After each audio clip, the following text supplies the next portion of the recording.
Welcome to 88 Mile Per Hour Adventures. My name is James, and welcome to another episode of Cruise News. This is my every other day series on news in the world of cruising. On the opposite days, you can find everything going on in the world of theme parks. So if you're interested in theme parks and or cruising, this is the place to be. For today's episode, it got a little windy on Independence of the Seas last week.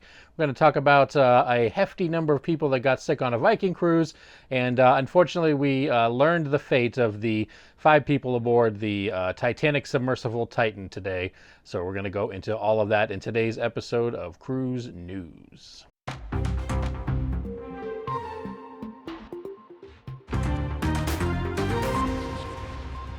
Hey everybody, thanks for checking out the video. Let me go ahead and at this point invite you to subscribe and to the channel and like this video. Like I said, I'm going to be putting these on every other day for cruise news, and then the opposite days we've got theme park news. So make sure you hit that like button and subscribe, and then leave me a comment down below with any of your thoughts on today's cruise news topics, or just anything in general you want to put down there. So let's go ahead and get into the news for today. All right, in a bit of gross news, it was learned that the Viking Neptune that was sailing from Iceland to New Jersey came into port in New Jersey with about 100 people that had come down with some type of sickness. The actual number is 110 of the passengers out of a grand total of 838 ended up getting sick with some type of gastrointestinal disease. Like I said, this was the Viking Neptune.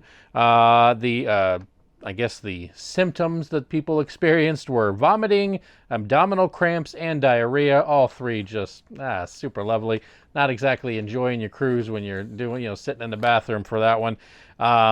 Basically, in response to this, Viking has announced that they are going to do some more enhanced cleaning. I guess it's like that COVID enhanced cleaning.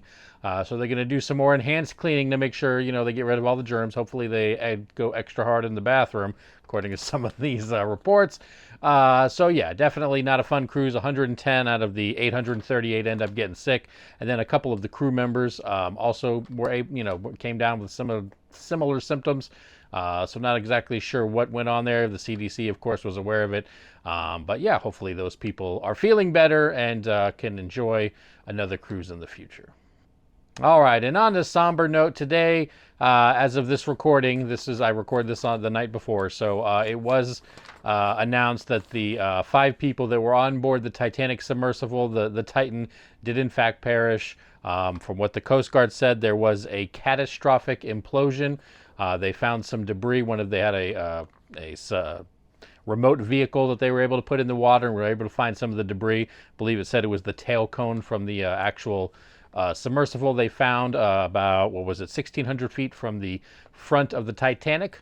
So yeah, once they saw that, I guess they realized that there was a catastrophic implosion that occurred there. So all 5 people that were on board, unfortunately, were killed.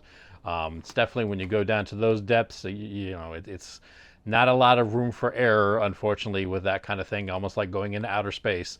Not a lot of room for error on there. So unfortunately, those 5 people perished from the Titanic submersible. All right, also in the news, this is actually from last week. Reports just came out recently. Independence of the Seas was setting sail last Friday to do a 3-day itinerary that went to the Perfect Day at Coco Cay, leaving from Port Canaveral. But before the ship even got out of the port, a huge rainstorm and apparently a very strong windstorm decided to make its way through, and it definitely caused havoc. Like I said, this was on the June 16th, Friday. It was a 3-day cruise. There are some videos online. I'm not going to share any of the footage here. I don't want to do any copyright infringement on anybody. But it almost looked like a small tornado kind of went through the pool deck area. There were deck chairs flying all over the place. There were a couple people that recorded stuff. You could see people were actually falling down. They actually had to hold on to the railings and kind of crawl their way in, and the ship hadn't even left the dock yet. So the Royal Caribbean did say that there weren't any reports of really any injuries or anything like that. So that's definitely good news, which is shocking because, like I said, a lot of those lounge chairs, they went airborne, and I'm talking like from the pool deck to the next deck up. So it's really lucky that nobody got hurt on that one, but you definitely have to be careful.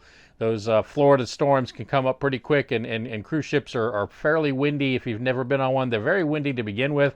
So when you pack on the storm winds, it definitely can wreak some havoc there. But like I said, everybody was okay on that one. It did leave normally on Friday, made its way to Coco Cay. So at least they hopefully had the perfect day at Coco Cay the next day, because they definitely didn't have the perfect day at Embark. But yeah, so everybody's okay on that one. Just one of those freak storms that hit the cruise ship for the Independence of the Seas.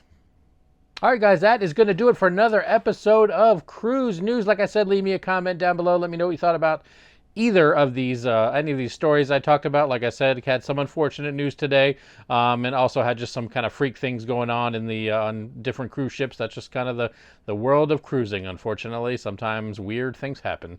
But as always, guys, thanks for watching, and I will see you all in the next video.